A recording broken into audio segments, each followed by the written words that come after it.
آپ سوال دوبارہ پوچھ جی، میرا کوشچن یہ تھا کہ اگر ہم پاکستان کے پرسپیکٹیو میں بات کریں، اس وقت کس قسم کی پولوشن ہے جو پاکستان کو زیادہ متاثر کر رہی ہے، جو پاکستان کی انوائرمنٹ پر زیادہ برا اثر جو ڈال رہی ہے؟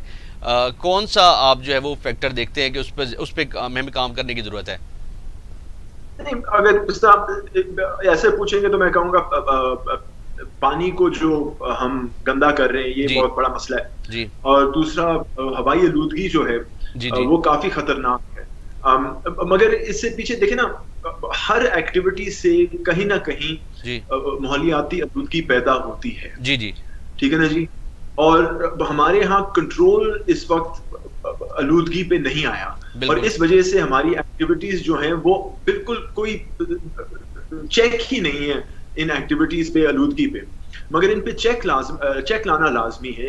یہ اتنی کیا کہتے ہیں یہ اتنا بڑا مسئلہ نہیں ہے جتنا لوگ سمجھتے ہیں. اس کو حل کرنا اتنا بڑا مسئلہ نہیں ہے جتنا لوگ سمجھتے ہیں. اس کے لیے نہ صرف جیسے آپ پہلے فرما رہے تھے قانون کی ضرورت ہے، پولیٹیکل اویئرنیس کی ضرورت ہے، لیکن میں اب جیسے انشاءاللہ بات کرتے کرتے میں سمجھانے کی کوشش کروں گا پیسوں کی بھی ضرورت ہے، کیونکہ یہ کام پیسوں کے بغیر نہیں ہوتا. ایسا ہی ہے. میں خاص طور پر چونکہ ابھی بیسیکلی اپنے ایئر پولیوشن کا بھی ذکر کیا، واٹر کے حوالے سے بھی ذکر کیا، وہ کون سی ایسی چیز ہے کہ جو اس میں مانے ہیں؟ خیر اس پہ بھی ڈیٹیل بات ہوگی، لیکن کیا پاکستان میں کوئی قانون ایگزسٹ کر رہا ہے اس حوالے سے چاہے کہ انوائرمنٹل پروٹیکشن کو جو ہے وہ انشور کیا جا سکے؟ ضرور ہمارے پاس ماحولیاتی آلودگی کا قانون ہے، مگر اس سے ہٹ کے بھی اگر آپ دیکھیں تو پاکستان کے بننے سے پہلے بھی ہندوستان میں جنگلات کے قانون تھے، وائلڈ لائف کے قانون تھے، فیکٹریز ایکٹ میں مختلف پولوشن اور آلودگی کے کنٹرول کے قانون تھے. پاکستان پینل کوڈ کے اندر بھی کرمنل نیوسنس ایک ایسی چیز ہے جس سے آپ کو پینلٹیز مل سکتی ہیں. تو آلودگی کو کنٹرول کرنے کے لیے مختلف میکانزمز قانون کے اندر موجود تھیں، مگر وہ ایک سینٹرل یا کنٹرول طریقے سے اس کو انفورس نہیں کیا جاتا تھا. جنگلات کے قانون جو تھے وہ فارسٹ ڈپارٹمنٹ اور فارسٹری والے جو تھے ان کو سنبھالتے تھے، اور فیکٹریز ایکٹ کا قانون جو ہے وہ انڈسٹریل انسپیکٹر سنبھالتے تھے. تو کوئی کوآرڈینیٹڈ ایجنسی نہیں تھی جو کہ ماحولیاتی قانون کو ریگولیٹ کر سکے یا امپلیمنٹ کر سکے. یہ پھر 1997 میں پاکستان انوائرمنٹ پروٹیکشن ایکٹ کی شکل میں ہمیں آپ سمجھ لیں ایک پہلا ماحولیاتی قانون ملا، جس میں نہ صرف ماحول کو پروٹیکٹ کرنے کا اختیار دیا گیا مگر سسٹینیبل ڈیولپمنٹ کو بھی پروموٹ کرنے کا طریقہ دکھایا گیا.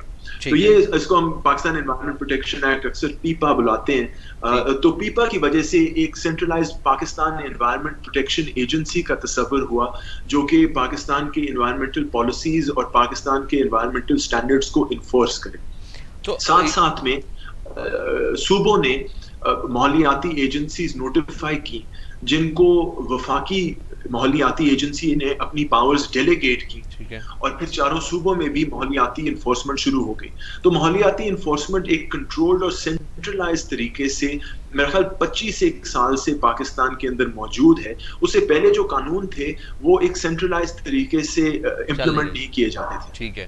اچھا آپ مجھے یہ بتائیے کہ جس طرح سے آپ نے پیپا کا بھی ذکر کیا، اس میں ایک دو ٹرم بڑی یوز ہوتی ہیں، انیشیل انوائرمنٹل ایگزامینیشن جو ہے وہ، یا انوائرمنٹل امپیکٹ اسیسمنٹ.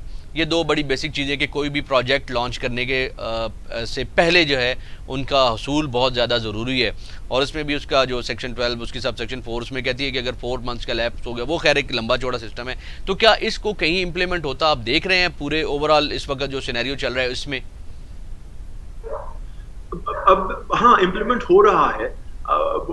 دیکھیں یہ جو آپ انوائرمنٹ امپیکٹ اسیسمنٹ اور انیشیل انوائرمنٹل ایگزامینیشنز کی بات کر رہے ہیں، اس کا تصور ریو ڈیکلیریشن کے اندر پولوٹر پیز پرنسپل اور پولوٹر پیز پرنسپل کے اندر اور سسٹینیبل ڈیولپمنٹ پرنسپلز کے اندر آپ کو ملتا ہے کہ جہاں بھی کوئی پروجیکٹ یا کوئی ایکٹیویٹی کرے اس کی جو آلودگی پیدا ہوگی اس کو کم کرنے کے لیے ایک ایسا پلان یا ساتھ ساتھ میں پلان بھی اپروو کروانا پڑتا ہے اپنے پروجیکٹ کے اپروولز کے ساتھ.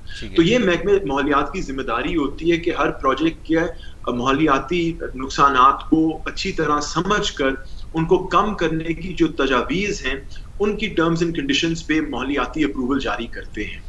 اس میں ایک اور بڑا اہم شک یہ ہے کہ چونکہ ماحولیاتی یا انوائرمنٹل رائٹس اب ایک فنڈامنٹل رائٹس بھی سمجھے جاتے ہیں, چونکہ ایک صاف ماحول جو ہے ہمارے فنڈامنٹل رائٹ ٹو لائف کے ساتھ شہلا ضیاء کے سپریم کورٹ کیس نے جوڑ دیا. درست ہے.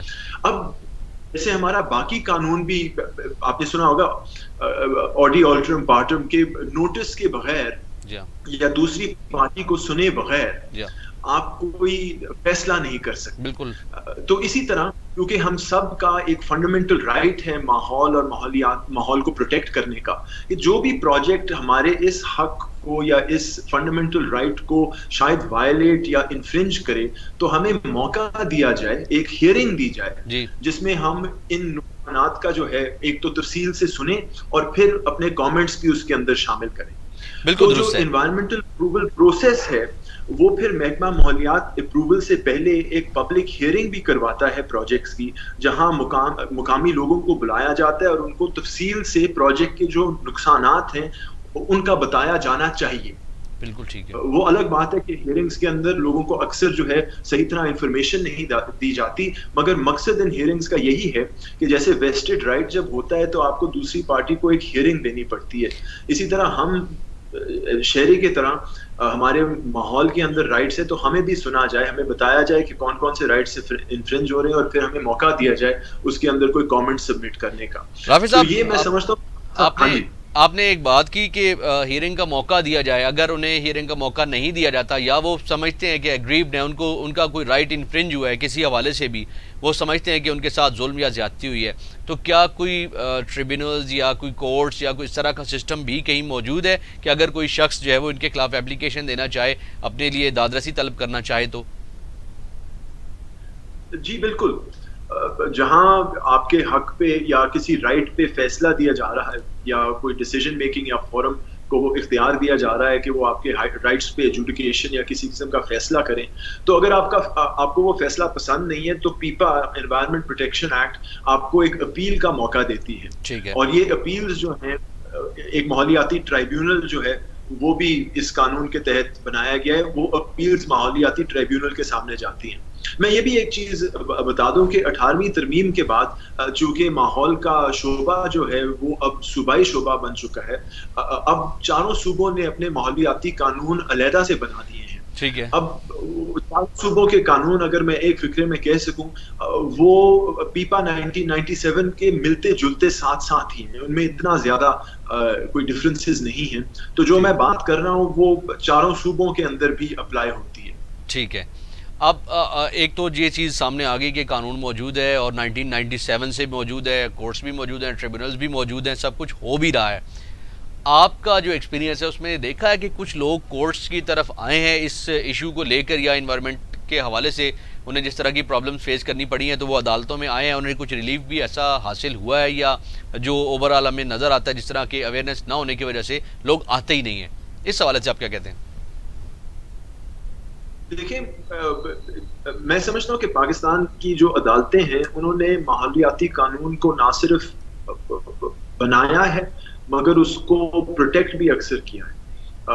ہمیں پاکستان کے اندر ماحولیاتی عدالتیں ملی ہیں, نہ صرف ٹرائیبیونلز مگر ہائی کورٹس کے اندر گرین بینچز بھی, جہاں ماحولیاتی ججز بیٹھ کے فیصلہ دے سکتے ہیں. تو یہ موقع موجود ہے لوگوں کے پاس کہ اپنی گریونسز لے کر جائیں.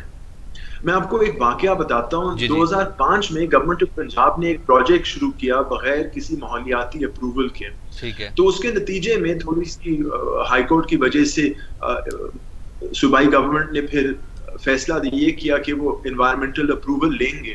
اس انسیڈنٹ کے بعد مجھے بتایا گیا تھا کہ اس وقت تک جو 5-7 سال انوائرمنٹ ایکٹ چلا تھا اس وقت تک صرف 40 پروجیکٹس کو ماحولیاتی اپروول ملی تھی, اور اس کے اگلے سال تقریباً 400 پروجیکٹس کو ماحولیاتی اپروول ملی تھی.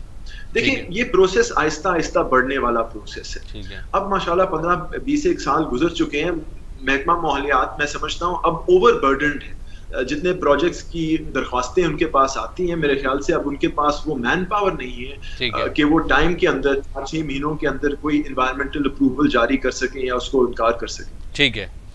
اچھا مجھے یہ بتائیے گا کہ ابھی اس وقت تو جو صورتحال چل رہی ہے وہ ظاہر ہے جس طرح سے آپ شیئر کر رہے ہیں کہ کچھ نہ کچھ صورتحال بہتر ضرور ہو رہی ہے، لیکن ابھی بھی ہم دیکھتے ہیں کہ ہم چاہے شاپر کے حوالے سے بات کریں، شاپنگ بیگ کا ایشو جو ہے وہ کچھ عرصہ چلتا ہے، اس پہ کیپٹل میں بھی جو ہے وہ شور مچتا ہے کہ اب اس کے استعمال پہ ہم پابندی لگائیں گے. دیگر صوبوں کے اندر بھی کچھ کا ذکر آتا ہے لیکن پھر خاموشی ہو جاتی ہے. اس کو کیسے جو ہے وہ سسٹینیبل ڈیولپمنٹ کا جس طرح ذکر کرتے ہیں کہ اس کو بھی کیسے ہم سسٹین کر سکتے ہیں اس معاملے پہ بھی کہ لوگوں کے اندر اویئرنیس زیادہ پیدا کی جائے اور تاکہ وہ خود کو اپنی رسپانسبلٹی کو بھی سمجھے اس حوالے سے.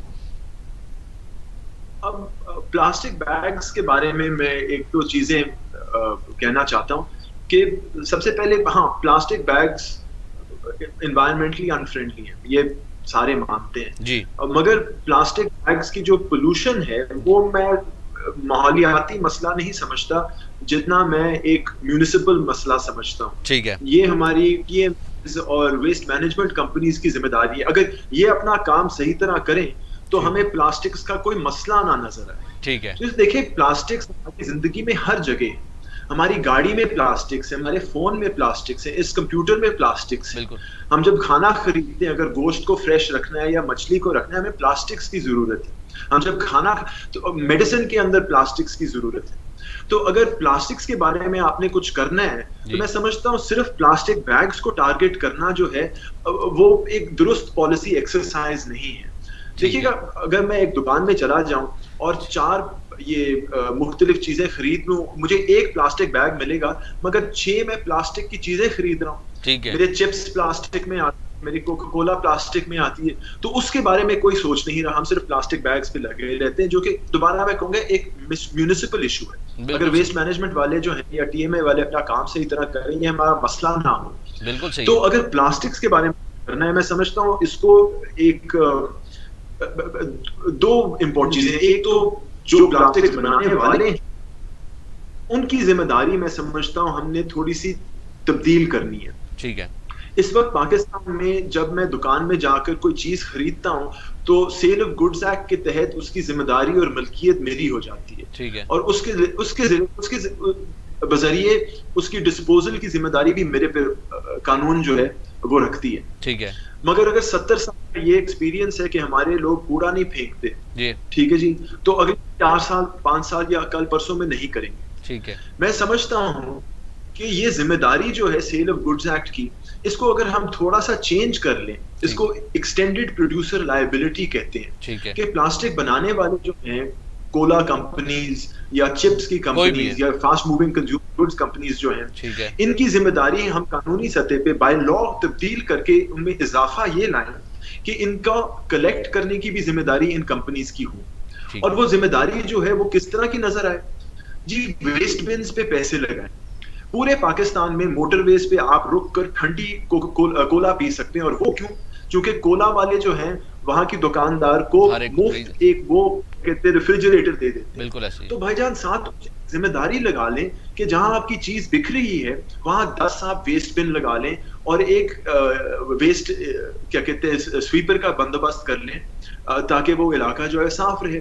تو اس طرح میں سمجھتا ہوں کنزیومرز لائبلٹی جو ہے ہم قانون کے ذریعے تبدیل کر سکتے ہیں اور اس کو ایک ویسٹ مینجمنٹ پروسیس کے اندر لا سکتے ہیں. بالکل ٹھیک ہے. ابھی بات تھی جی میں خیر پروگرام کا وقت بھی ختم ہو رہا ہے. آخر میں جو ہے وہ آپ سے جاننا چاہوں گا کہ آپ نے چونکہ پریکٹس کر رہے ہیں انوائرمنٹل لاز کے حوالے سے، اس قانون میں کوئی تبدیلی آپ سمجھتے ہیں کہ کرنے کی ضرورت ہے اس کو مزید بہتر بنانے کے لیے؟ ظاہر 1997 سے صورتحال اب جو ہے وہ 2020 میں 2021 میں بہت زیادہ بدل چکی ہے، صورتحال کافی جو ہے وہ ڈفرینٹ ہو چکی ہے. تو کیا اس میں کچھ ایسی چیزیں ہیں کہ جن کو امینڈ کر کے بہتر بنانے کی ضرورت ہے آپ کے خیال میں؟ ہاں دیکھیں قانون کو بہتر کرنے کے 100 مختلف طریقے ہیں جی، لیکن سب سے اہم سب سے بنیادی میں سمجھتا ہوں کہ اگر ہم اپنے یہ مالیاتی ادارے جو ہیں ان کو زیادہ انڈیپینڈنٹ بنا لیں، یہ چونکہ ریگولیٹر ہے ان کو سرکار انڈیپینڈنٹ ہونا چاہیے. جیسے ہمارا اسٹیٹ بینک ہے، ہماری سیکیورٹیز اینڈ ایکسچینج کمیشن ہے، اس طرح کے اداروں میں جو لوگ کام کرتے ہیں ان کو گورنمنٹ اور پالیٹکس سے انسولیٹ کرنا چاہیے. اور یہ ایک چیز اگر ہم کر لیں, اگر ہم ایک پروفیشنل کیپیسٹی بلڈنگ کر لیں, تو میں سمجھتا ہوں قانون کی اپلیکیشن خود ہی ہوگی. بالکل ٹھیک ہو گیا. تھینک یو سو مچ رافع صاحب, آپ کا آپ نے اپنا وقت دیا اور ہمیں بڑی اس ہیلدی ڈسکشن میں ہمارا ساتھ دیا. انوائرمنٹل پروٹیکشن کے حوالے سے جو لاز ہیں ان کو جاننے کا موقع ملا, اور ساتھ ساتھ اس وقت جو پاکستان میں چل رہی ہے صورتحال اس پہ بھی ہم نے گفتگو کی. ناظرین, اگر ہم دیکھیں تو پاکستان میں ماحولیاتی آلودگی کے حوالے سے مسائل جو ہے وہ دن بدن بڑھتے چلے جا رہے ہیں, لیکن ان کو بہتر بنانے کے لیے جو ریاست کی ذمہ داری ہے, کیا ریاست پوری کر رہی ہے, اور اسی طرح کیا آپ کی ذمہ داری ہے جو آپ وہ پوری کریں یا نہیں پوری کریں, اس پہ ہمیں جو ہے وہ انالیسس کرنے کی ضرورت ہے. جہاں بھی کمی ہے اس کمی کو دور کرنا میں سمجھتا ہوں ایک طرف ریاست کی بھی ذمہ داری ہے, حکومت کی ذمہ داری ہے, حکومتی اداروں کی ذمہ داری ہے, اور ساتھ ساتھ اس ملک کے اچھے پروڈکٹیو اور مثبت شہری ہونے کے ناطے میری اور آپ کی بھی ذمہ داری ہے. اگر ہم اپنی ذمہ داری کو سمجھیں گے تو صورتحال کو بہتر بنانے کے لیے اپنا جو کردار ہے وہ ادا کر سکتے ہیں. ویورز, نیکسٹ پروگرام میں انشاءاللہ مزید جو ڈفرینٹ قوانین ہیں ان کے حوالے سے آپ سے بات کرنے کے لیے ہم ضرور جو ہے وہ اپنے ڈفرینٹ جو گیسٹ ہیں ان کو بھی لے کر آئیں گے اور مختلف حوالے سے بات کریں گے. تب تک کے لیے اجازت دیجیے, بہت شکریہ, اللہ حافظ.